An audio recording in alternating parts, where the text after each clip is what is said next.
Got it. And to kind of, wind us back to where we started this journey 5 weeks ago, our tagline was, join us as we trace the Gospels to discover 5 practices for finding our way when there is no map. And the gospel passages that we've chosen for this whole series have all taken place between Jesus's resurrection and ascension, kind of a in between.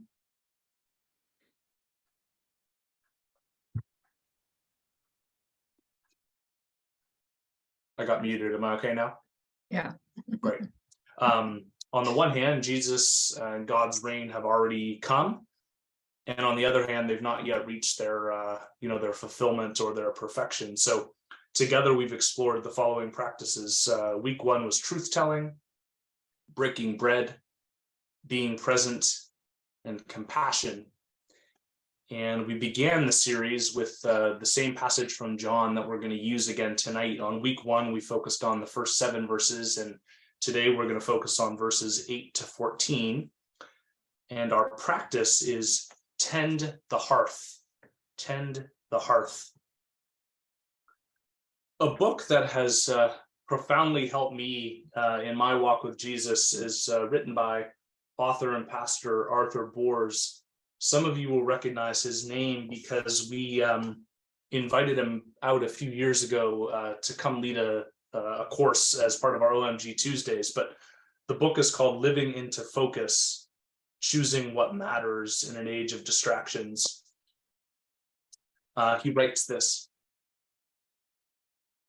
the word focus comes from the Latin word for hearth, a wood stove or fireplace, an essential item for comfort and even survival in many climates. A hearth, as its name implies, is often at the heart or center of a house. A lot of attention goes into maintaining a hearth, keeping it in good and safe working order, supplying it with fuel. Especially in cold weather, people and pets will cluster around this spot.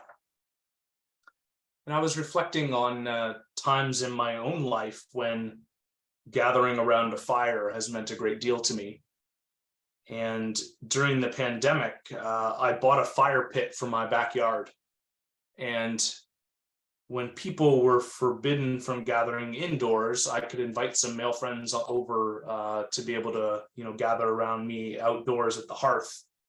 And that sustenance of sitting together around the fire was something that helped keep me going. In our passage today, I'm going to draw our focus to verses 9 and 10 of the passage. And what first commands the attention of the disciples is this charcoal fire on the beach, and on it fish and bread. And on one hand, there's something primal at work, this gathering with others around the fire for warmth and for sustenance.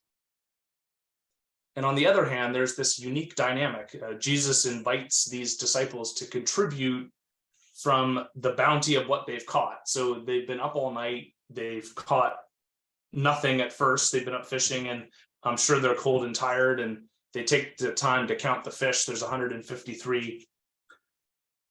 And there's something here that Jesus invites them to breakfast and to come and have breakfast on the beach, and also invites them to come and contribute to what the breakfast is going to be. It's not just all provided by him, if you will. Someone has commented on, and I like this quote, the extraordinary non-addictiveness of the spiritual disciplines. They are extraordinarily non-addictive. No one just falls into following Jesus or to keeping those practices. And they don't come naturally, but they have to be worked for and cultivated.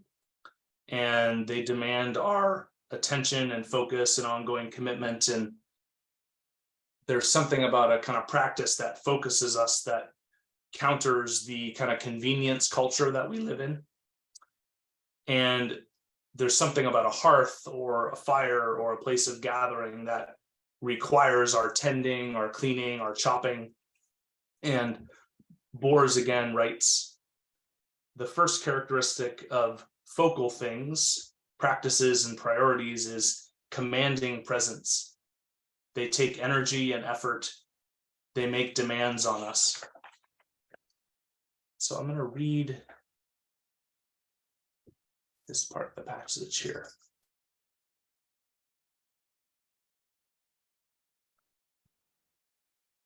I'm going to focus on verses 8 to 14.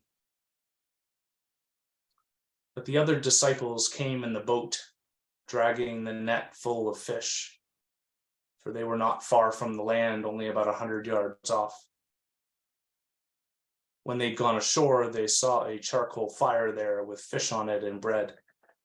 Jesus said to them, "Bring some of the fish that you just caught." So Simon Peter went aboard and hauled the net ashore full of large fish, 153 of them, and though there were so many, the net was not torn. Jesus said to them, "Come and have breakfast." Now none of the disciples dared to ask him, "Who are you?" because they knew it was the Lord. Jesus came and took the bread and gave it to them and did the same with the fish. This was now the third time that Jesus appeared to the disciples after he was raised from the dead. So as we go off into discussion groups here today, we're going to look at this practice of tending the hearth. Part of that is around learning to pay attention to and recognize the places of provision and warmth in your life. And I'm not suggesting this place is necessarily as tactile or obvious as a fireplace.